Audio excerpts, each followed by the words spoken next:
everybody, welcome to the weekly news. As always, I am Brian McNichols from touringplans.com. And this week, no news. See you later. Okay, I'm sort of kidding. There's really not a lot of news. So this week, what we're going to do is look toward the future. We're going to look at a couple of projects that are upcoming and ongoing, including some awesome aerial footage courtesy of BioReconstruct on Twitter. Those are coming up a little bit later. Before we start into the future, I want to remind you about the present, which is touringplans.com and our YouTube channel. I do a series of videos that I'm kind of right in the middle of with park maps and using them to plan out your touring strategy. I just did my most recent one at Universal Studios Florida. I've also done a few at Walt Disney World. I'm going to be doing Disneyland pretty soon. So look for those on our YouTube channel. And also visit touringplans.com because all the information I get from my map videos comes from there.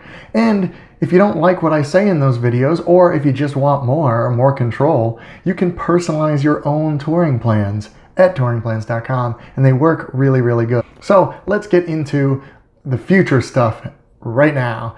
Universal Orlando Resort made a couple announcements this week about stuff that is coming next year in 2018. First of which is Fast and Furious Supercharged.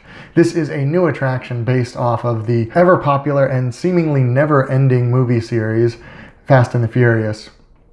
And this will open in spring 2018. Didn't really give us more details than that, although I would assume they're probably looking at least by Memorial Day, because, well, that's kind of the border of spring anyway, and that's when the crowds start coming in. If they can get it open by Easter, which is right in the beginning of April next year, I think they would love that, but I'm guessing they think it's going to be close, or else they would have promised March already. Another interesting thing about Fast and the Furious Supercharged is it will also use the virtual line system, like Race Through New York with Jimmy Fallon. If you're not familiar, this is basically a fast pass like Disney uses, except that's the only way you can get in. They haven't said whether Fast and the Furious will only have the virtual line like Jimmy Fallon does. I think that's probably implied, but it's not explicitly said, so I'm not necessarily going to assume that yet. We will find out lots more details in the year or so that we have to wait for that. Speaking of waiting a year, the other announcement was about Ventura Hotel, which is also opening in 2018. Didn't say when, but again, I'm going to guess by Memorial Day is their goal. Whether it'll happen, who knows? Now, what they said about Ventura Hotel was that it is going to be a tech-savvy hotel. What that means is there will be an in-room tablet that you can use to control things like the TV and the thermostat. For someone like me, I do enjoy that stuff. In a hotel room, I feel like I'm just going to be yelling at the kids to stop messing with the temperature.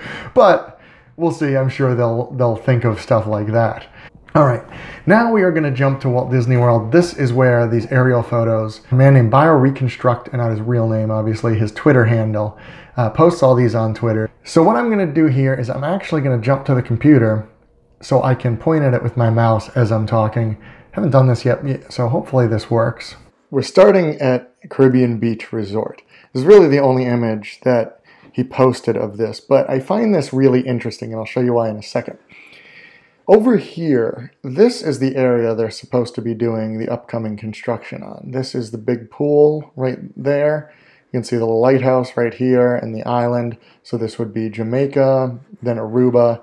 This down here where the construction is Barbados. Now, if we look at Google Maps right here, this is roughly the same angle. Here you can see right here in the middle is the island, obviously the lagoon. This is Barbados. Now what I find interesting here, and I'm in 3D mode here, so on Google Maps, one of my favorite new toys that they have. Right about here is the same image. So here is the construction image. You can see this right here down here, this area, this is the quiet pool in Barbados. That is right here. Well, what that means is these 3 sections of buildings, they gone. There's nothing there now. These trees right here, these trees right here, and these 3 sets of buildings, all gone. Well, some of these trees are still there. So they actually took out half of Barbados, which I don't really remember them announcing when they were talking about doing the construction on Old Port Royal.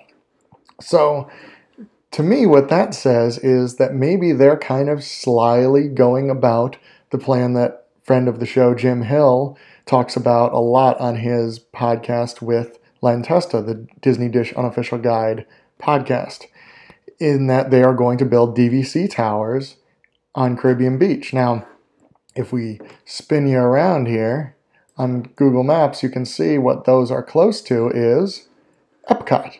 Well, the image didn't really focus yet. There it is. See? Spaceship Earth. So right here is where that construction is, right in this area. That's the one looking right into Epcot, which is supposedly where the DVC is going. Pretty cool. All right, now let's move into Hollywood Studios. This is Hollywood Studios basically from the back as you're looking at it. Right here, it's kind of hard to see, but right here is where you come in on Hollywood Boulevard. Over here is where the buses would drop you off. You come in this way. Great Movie Ride is right there. Sunset Boulevard, of course, Tower of Terror anchors that. Over here is Pixar Place. Toy Story Midway Mania is right there. Right behind it, the new Toy Story Land. We're going to have closer images on that pretty soon. But what I really like from this view is that you get to see just how big Star Wars Land actually is going to be. I mean, this right here is Muppet Courtyard now it's called. This pink building here is the Muppet Vision 3D Theater. This is Star Wars Land, all back here. I think it stops right about here. I'm not sure about that. This is going to be a lot of stuff. Over here on this side, if you're wondering, this is going to be a new entrance area right in here, I believe, and a new parking area are all going over here. Now, close up, we're going to start with Star Wars Land here. This, again, is Muppets. This is basically the same angle as before. This is Muppets right here. This is the front of Star Wars Land where they're already starting to build. This is a close-up view of the entrance. Now we're looking from the reverse side. So Muppet Vision 3D right here. What used to be a fountain and now is a planter right there. That's another story. And this used to be how you got into the Streets of America. As you can see, some of the Streets of America buildings are still there, which kind of makes me wonder if they're going to stay there, because why wouldn't they have taken them down? I mean, they took everything else down. The other reason it makes me wonder if it's going to stay there, as BioReconstruct highlights here, this looks like it might be the entrance for Star Wars Land. It looks like they're kind of building up almost a little hill right here that you kind of have to walk up into it. That would effectively hide it from the rest of this viewing area. So this might kind of be a staging area, almost a transition from the New York of Muppet Vision into the otherworldly Star Warsiness of Star Wars Land. So now we'll flip over to Toy Story Land. This is basically Toy Story Land. Now right over here, this building on the far left here, that is Toy Story Midway Mania. I believe they are switching the entrance, and the entrance is going to be on this side once they finish this. It's something actually I'm not 100% sure of. It might just be a secondary entrance, although that seems like it'd be real tricky with lines. But anyway, this down here is kind of the back of the animation courtyard. So you'd come in from over here, walk in past the Slinky Dog coaster. This is the Alien ride. A little bit further view, Toy Story Midway Mania right here. You can really see the track for Slinky Dog Coaster, which is really getting there. This looks like it might be the end of it, because this down here to me looks like the launch building. Like you would come out this way and go up this way, and whee! And then you can see this is the Alien Saucer ride that is very much, if you're familiar with Mater's Junkyard Jamboree, out in Cars Land and Disney's California Adventure, going to be very similar to that, where it's kind of a whip thing. And you can see these arrows here point to the little alien in saucers that they have now put into the attraction. So this is right now what's going on, and if you guys like this, I will do one of these every couple months whenever there's really some new changes. Well, there you go. That worked. Like I said, if you like that type of stuff, check out my other map videos on our YouTube page. I just did one on Universal Studios Florida that should be right below here, and you can find all the others in our other videos. Thank you for watching, and be excellent to each other.